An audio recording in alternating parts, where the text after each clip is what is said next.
जे एन्काउंटर झाला असं म्हणतात, मुंबईतली किंवा देशभरातली कोणतं एन्काउंटर एखादा अपवाद वगळता हे कधी खरं नसतं. त्या एन्काउंटर मागे एक रहस्य असतं, काहीतरी लपवायचं असतं, काहीतरी संपवायचं असतं. या प्रकरणामध्ये आरोपीला आमच्या ताब्यात द्या. जेव्हा ही घटना घडली तेव्हा बदलापूरची जनता रस्त्यावर उतरली. त्यांनी रेल्वे बंद पाडली, रस्ते ब्लॉक केले, मंत्र्यांना परत पाठवलं. प्रचंड तणावाची परिस्थिती होती अख्ख्या राज्यात आणि मागणी होती आम्हाला आरोपीला हातात द्या, आम्ही त्याला फासावर लटकवू किंवा आम्ही त्याचा जो काय करायचा आहे ते करू.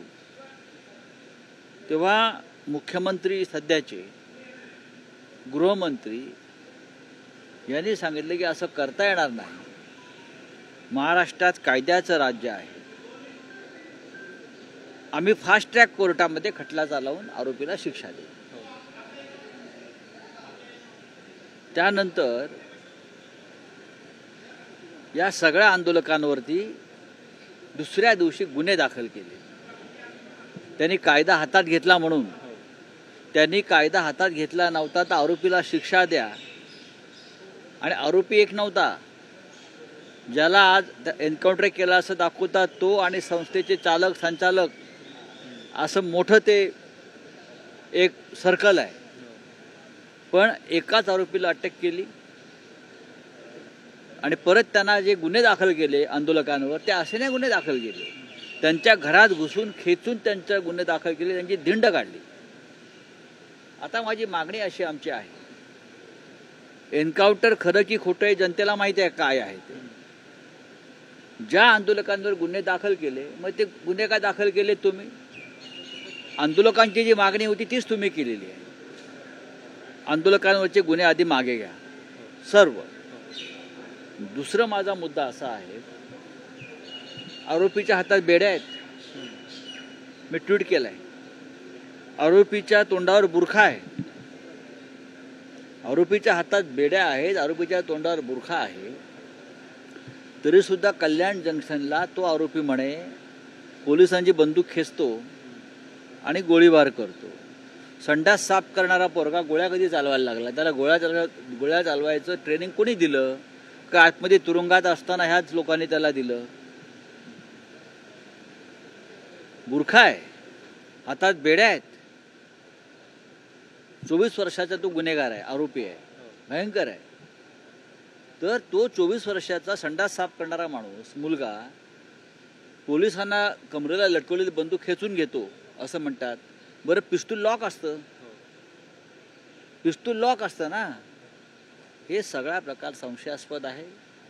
कोणाला तरी वाचवायचं आहे या प्रकरणामध्ये. मोठे मासे हे जे कोणी आहेत भाजपशी संबंधित संस्था चालक, ज्यांनी CCTV फुटेज लगेच गायब केलं. का आपण गुन्हेगार नाहीत ना, मग CCTV फुटेज का गायब केलं? याचं उत्तर द्यावं देवेंद्र फडणवीसांनी, एकनाथ शिंदेनी. पण साहेब, आरोपी काहीतरी कृत्य करतो त्याला संस्था चालक कसा जबाबदार? म्हणजे मग पोस्को का लावलात तुम्ही त्यांना? मग पोस्को का लावलात? आरोपीच्या कृत्यामध्ये अशा वारंवार जर काय तिथे घडत असेल तर संस्था चालक त्या सहभागी होते का? मग तुम्ही CCTV का फुटेज गायब केलं? अनेक प्रश्न आहेत, अनेक प्रश्न आहेत. आणि प्रश्न असा आहे, एकनाथ शिंदे जे मुख्यमंत्री आहेत, ज्याने हे सगळं केलेलं आहे, त्यांचं चारित्र्य जे आहे या आधीचं राजकीय आणि इतर, ते काय या बाबतीत तितकंसं बरं नाही. ज्या पोलीस अधिकाऱ्यांनी हे केलेलं आहे तुम्ही त्यांचा इतिहास पहा, त्यांनी आधी काय काय केलेलं आहे, ज्या पोलीस अधिकाऱ्यांकडून काम करून घेतलेलं आहे. आरोपीला कठोर शिक्षा मिळायलाच पाहिजे आणि जागच्या जागी मिळायला हवी, या मताशी आम्ही सहमत आहोत. बाळासाहेब ठाकरेंची तीच भूमिका होती. बलात्कार करणाऱ्यांचा खटला चालता कामा नये, त्यांना जागीच त्यांच्यावरती अशा प्रकारनं शिक्षा व्हायला पाहिजे.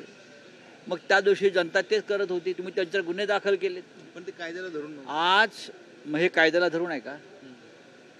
आज महाराष्ट्रामध्ये जरांगे पाटलांनी जे वातावरण निर्माण केलेलं आहे, सरकारच्या खुर्चीला जी खालून आग लावली आहे बुडाला अनेकांनी, त्याच्यावरून लक्ष विचलित करण्यासाठी केलंय का?